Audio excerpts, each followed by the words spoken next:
Halo semuanya, selamat datang di segmen analisa. Bagaimanakah perkembangan dari kasus mega korupsi di PT Pertamina di sejumlah anak perusahaannya yang diduga merugikan negara itu adalah sekitar 1.000 triliun rupiah. Sampai saat ini kan, ini kita masih terakhir ada 9 tersangka dan dari Kejaksaan Agung itu dengan tegas mengatakan dipastikan bakal ada tersangka baru lagi dan ini adalah bukan cuma sekedar level-level yang di direktur tapi lebih tinggi lagi.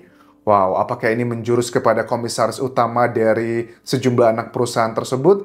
Karena kita ketahui juga Ahok atau Basuki Cahayapurnama yang merupakan mantan komisaris utama PT Pertamina, 5 tahun dia menjabat di situ, 4 tahun kurang lebih ya, 4 atau 5 tahun. Dia ini kan sudah memberikan keterangannya dan menurut Mahfud MD, keterangan Ahok itu memang bukanlah secara fundamental untuk menunjukkan alat-alat bukti terkait dengan peristiwa korupsi ini. Tetapi Ahok ini bisa menjadi kayak mapping, bisa mencari tahu bagaimana aliran sistem dan siapa aja yang terlibat di sini.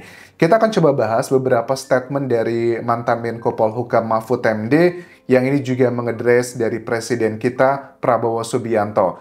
Yang pertama dikatakan di sini bahwa semua presiden dari Pak SBY atau Pak Jokowi sampai ke Pak Prabowo itu semuanya sudah punya program korupsinya masing-masing. Cuman yang menjadi permasalahan adalah pada saat perencanaannya. Tapi jujur kalau aku lihat strategi dari Pak Prabowo ini, aku setuju ya dengan statementnya Pak Mahfud MD bahwa kelihatan banget Pak Prabowo ini sepertinya memetakan para lawan-lawannya yang dulu begitu vokal banget dengannya, itu sekarang ditempatkan ke dalam jabatan-jabatan tertentu. Ada sudut pandang yang berbeda. Orang menilainya, wah ini kayaknya cuman bagi-bagi jabatan. Tapi kalau Pak Mahfud MD meletakkan lawan-lawan politiknya dulu ke dalam timnya, jabatan kepemerintahan, itu adalah strateginya untuk menegakkan dugaan sangat kuat akan menerapkan kayak pemberantasan korupsi yang luar biasa akan dilakukan dalam waktu mungkin beberapa bulan lagi, tetapi itu orang-orang yang kemungkinan besar akan mengganggunya dalam tanda kutip, itu dimasukkan ke dalam timnya. Ini juga sama sih kalau aku lihat dulu polanya dengan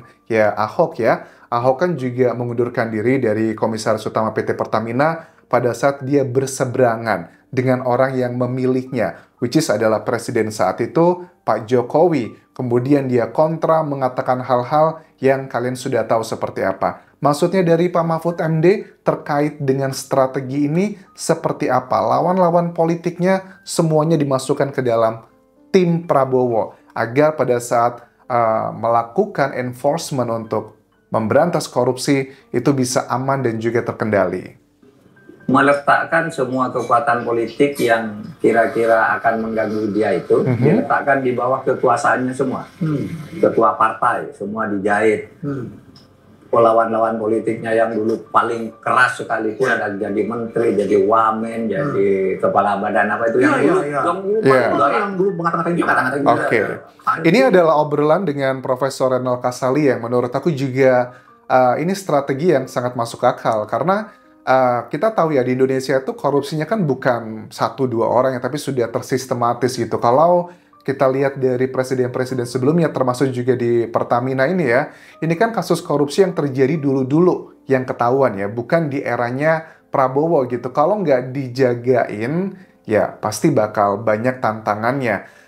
Aku tahu bahwa banyak yang pro kontra terkait dengan Prabowo, tapi menurut aku kita harus menyeimbangkan teman-temannya. Karena kalau kita selalu mengkritisi Prabowo, kita belum melihat, karena kan bulan depan, April, itu sekitar 6 bulan ya Prabowo itu menjabat. Memang ada beberapa yang juga aku kurang setuju sepertinya, kayak apa ya, statement-statement Pak Prabowo terkait dengan saham begitu. Kan kemarin seperti itu ya, Pak Prabowo ngomong bahwa dengan bercandaan dengan sejumlah menterinya. Ini kayaknya para menteri-menteri ini sebagian ada yang pusing gara-gara sahamnya turun. Kalau saya atau masyarakat mah nggak pusing, kita nggak punya saham, semuanya aman-aman aja. Yang penting mah pangan itu aman. Padahal jelas secara nyata nggak perlu pakar ya. Saham itu adalah bagian yang penting dalam menggerakkan ekonomi. Misalnya apa? Kayak saham BBCA, BBRI, ataupun juga misalnya kayak di perusahaan Unilever, itu kan produk-produknya tuh ada di Indonesia. Kalau saham mereka bermasalah, itu akan berefek juga kepada masyarakat Indonesia.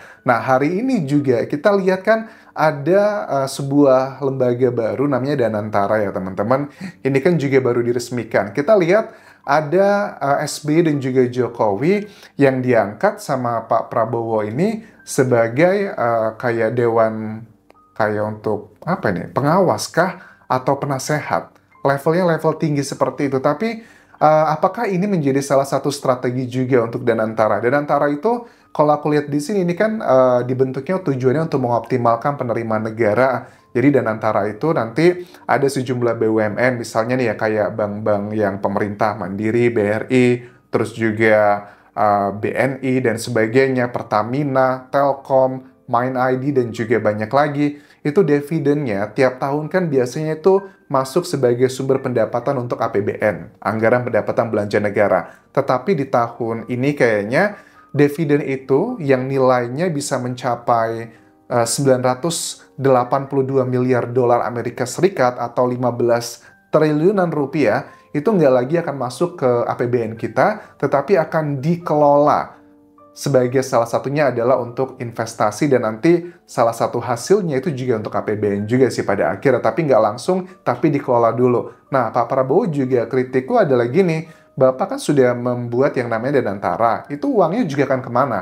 Akan ke saham juga kan, baik itu di Indonesia atau di luar negeri, atau membiayai proyek-proyek yang lainnya, pokoknya adalah investasi. Jadi memang sayang, statement dari Pak Prabowo terkait dengan saham itu cukup ngebuat hal yang kontraproduktif dengan strateginya. Nah, kontraproduktif juga Pak Mahfud MD bilang terkait dengan kasus-kasus di Indonesia yang seperti itu saling menutupi. Memang kayak kasus Pertamina ini sendiri teman-teman. Kita mungkin karena Ramadan ya dan juga mau Lebaran, ada banyak kendala administrasi. Kita pengen tahu ini kelanjutannya seperti apa. Setelah Pak Ahok kemarin diperiksa, siapa lagi nih? Katanya ada komisaris utama dari anak perusahaan yang diduga korupsi tersebut, itu akan diperiksa. Di rootnya juga akan diperiksa lagi. Mana nih kelanjutannya? Mana juga terkait dengan para tersangka yang dikatakan dari Kejaksaan Agung akan bertambah lagi. Nah, Pak Mahfud MD kritisnya di sini dan juga ada apresiasi harus seimbang di sini.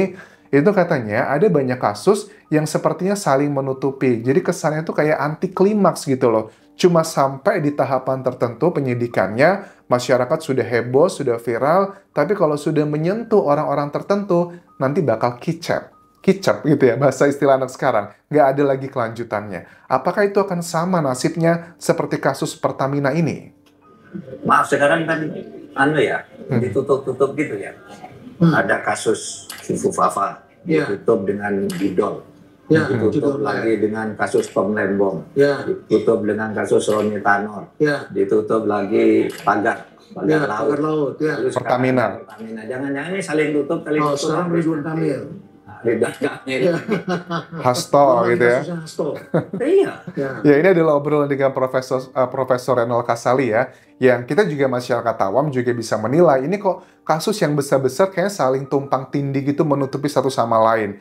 Ya, mudah-mudahan sih ini bukan sekedar hanya untuk strategi tertentu oleh oknum-oknum tertentu atau presiden atau siapapun, tapi beneran adalah sebuah penegakan hukum. Karena sekali lagi teman-teman, apapun strategi yang dimiliki oleh pemerintah kita, kalau tingkat korupsinya itu masih tinggi banget, itu kita tidak akan mungkin bisa berhasil menjadi negara maju. Nah, salah satu isu juga terkait dengan rancangan undang-undang perampasan aset, itu kenapa sih sampai sekarang tidak disahkan, kenapa DPR enggan banget? Ada salah satu dari pejabat yang memberikan penjelasan tersebut ya, bahwa sebenarnya RUU perampasan aset itu sangat berat sekali disahkan karena bakal banyak orang yang kena dengan sistem kayak partai di Indonesia yang negara itu tidak memberikan bantuan dana finansial ke partai, terus partai itu harus mencari dana sendiri untuk menciptakan kaderisasi, untuk menjadi calon pemimpin bangsa berikutnya, itu butuh biaya tinggi. Nah, aku tangkap dari statement ini kesannya adalah alibi inilah yang dijadikan alasan sepertinya anggota DPR enggan segera mengesahkan rancangan undang-undang perampasan aset lah buat para koruptor. Malah yang lain-lain, RUU kayak TNI lah, atau bahkan Polri, atau bahkan lagi berikut-berikutnya bakal ada, itu yang terus diotak-atik aja. Padahal yang paling urgent, kalau dalam teori ekonomi itu ada Pareto ya, yang paling utama itu harusnya adalah ya dari korupsi di Indonesia begitu. Terus juga ada beberapa hal yang disampaikan Pak Mahfud di sini terkait dengan politisasi dan juga kriminalisasi.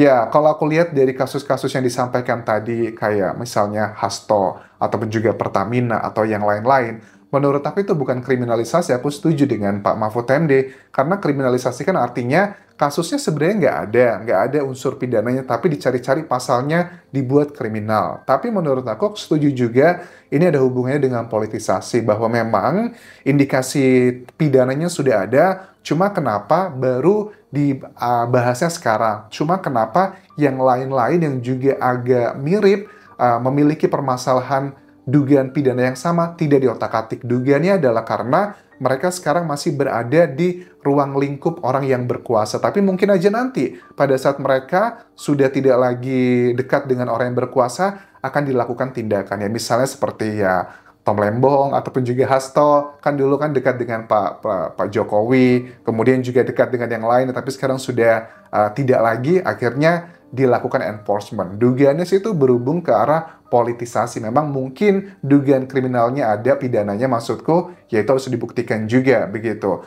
Terus juga ada salah satu statement dikatakan begini, bahwa seorang presiden tuh di Indonesia punya kekuatan yang luar biasa. Misalnya kayak kasus yang kemarin Harvey Moise ya. Awalnya kan cuma dihukumnya vonisnya 6 tahun. Tapi gara-gara Pak Prabowo bilang di sebuah acara keagamaan, di hadapan kejaksaannya bilang, kalau orang yang sudah korupsi di atas berapa 1 triliun tuh jangan dikasih hukuman yang rendah-rendah lah, kasih hukuman yang tinggi gitu. Kan pada saat banding diajukan ternyata terbukti dari 6 tahun menjadi 20 tahun penjara. Jadi Pak Mahfud bilang bahwa kalau pengen selamat ya negara ini, semua itu adalah tergantung dari Pak Prabowo. Statement-statementnya itu harapannya bukan cuma sekedar pidato, tapi beneran dikawal untuk dilakukan penuntasannya. Mudah-mudahan adalah karena orang-orang yang diduga akan menghalanginya, orang-orang besar gitu ya, pada saat menegakkan korupsi, pemberantasan korupsi dilakukan, itu akan terhalang besar, orang-orang tersebut dimasukkan ke dalam timnya, makanya bisa jauh lebih mulus melaksanakan pemberantasan korupsi tersebut. Selamat sekarang menurut saya, ya tinggal, saya berkali-kali ngatain, ini tinggal Pak Prabowo aja, mau nggak menormalisir ini? Kalau Pak Prabowo mau ini semuanya akan normal kembali. Dan itu akan menjadi jasa besar bagi Pak Prabowo untuk bangsa dan negara. Kan gampang kan? Barangkanlah.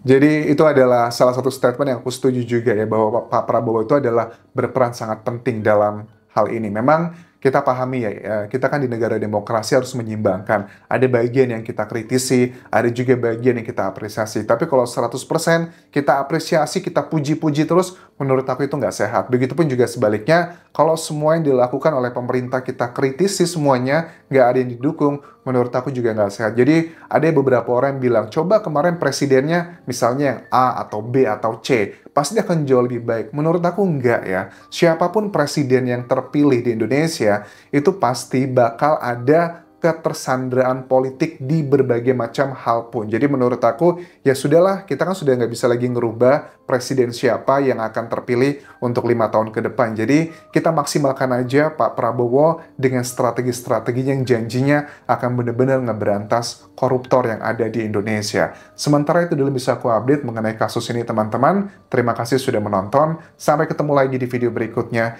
Tinggalkan like dan juga komen. Subscribe channel YouTube ini. Follow Instagram, Facebook pageku, dan juga akun TikTok Dian Jasa Semara. Sampai jumpa.